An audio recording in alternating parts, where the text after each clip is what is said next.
Hi, welcome to another episode of Adam's Flybox.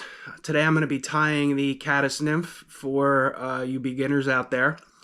The caddis nymph is a great fly. You should have a lot of them in your fly box.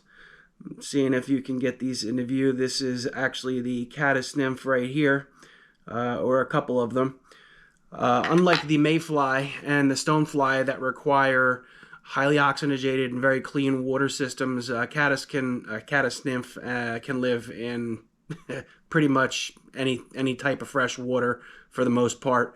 You should have a lot of them in your fly box in multitude of colors and sizes.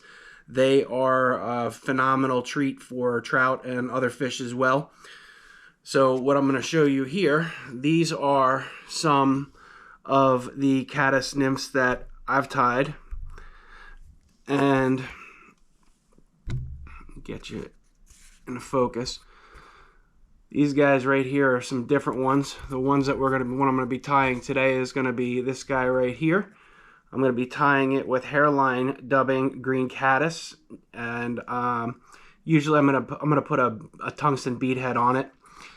This is the nymph cycle of this insect, and this is a large sized adult caddis, Elk Hair Caddis, which represents the adult version of the nymph, which we will be reviewing at another time. That is probably one of my favorite dry flies, hands down. Okay, so we will be tying this with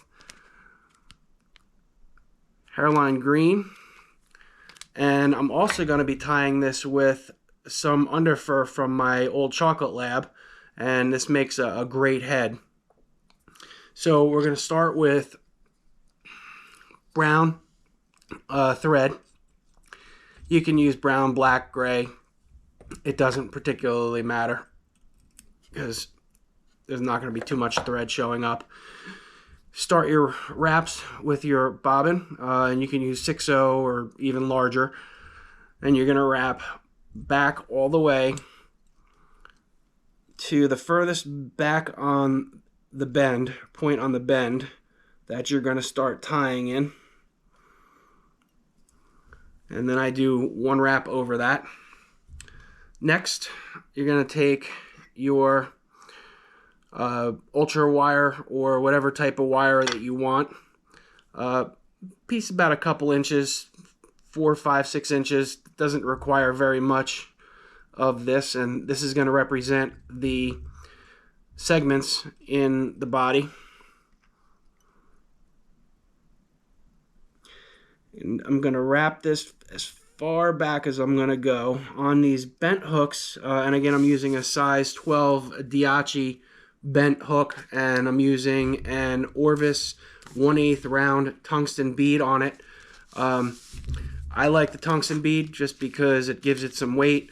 I fish them with and without it. So dubbing is the way that you are going to apply hair, and I prefer traditional tying materials such as feathers, fur, versus the synthetics, although I do sometimes use the synthetics. But you're just going to pull a little bit of fur out of your dubbing bag, and you're just going to take a very, very little bit of it, and you are just going to twist in the same direction, thumb and forefinger, and you're going to do the same thing just below it and slide it up a little bit, add a little more, put a little more dubbing on, and you're going to do this depending on the size of the fly and thickness. You're going to do it anywhere from 3 inches ballpark onto the string. Okay, and you can always add more dubbing, which is great. So then what we are going to do is we are going to clockwise wrap at the end of the fly. And you are going to wrap and make each wrap just in front of the previous. Now this is building up the body, and caught the barb there. Easy enough to recover. Actually, on this fly, I tied a little bit too much dubbing, which is not a big deal because I can just pull the excess off. Now with this fly, you don't tie, or the caddis nymph, you're not going to be tying all the way to the head because you are going to be using brown for the head or any other dark color that you'd like. So now I've got about 2/3 of the way the green body abdomen tied up. And now what I'm going to do is I'm going to make segments in this fly representing the segments in the body of the caddis nymph, and just each wrap a little bit in front of the prior. And you can also change the segment spacing to your liking. Okay, now that I've got that secured, I'm able to take my wire and just, instead of snipping it, spin it until it comes off. Wrap back to where your green dubbing is. Now I'm going to take my chocolate lab underfur, and this is very good for tying all kinds of flies. If you have pets at home, you can brush them down, and there's a lot of great colors and dogs and cats and ferrets and all kinds of critters. I love checking my buddies' pets out. I look at pets, one, I love animals and they're great, but number two, I'm looking at them as, ooh, I could tie flies with you.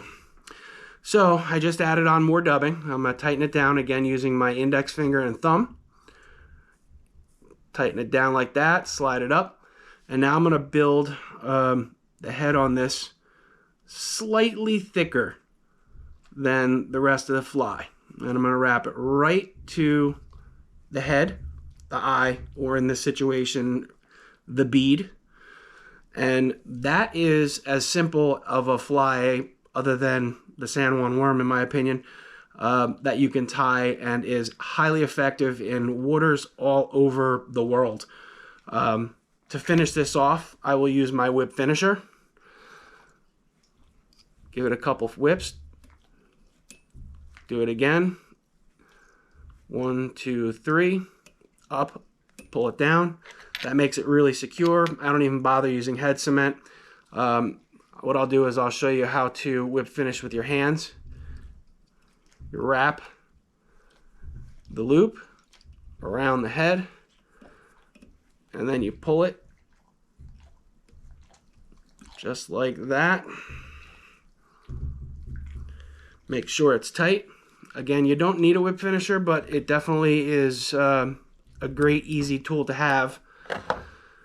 Cut that off, and if you want to take it a step further, what you can do is I will circle back and do another video on some different caddis nymphs, but I'm taking my dubbing pick, and what I'm going to do here is I'm just going to pull out a little bit of the fur, because I didn't tie any legs on this. You don't have to. I mean, you really, this fly will work just this way.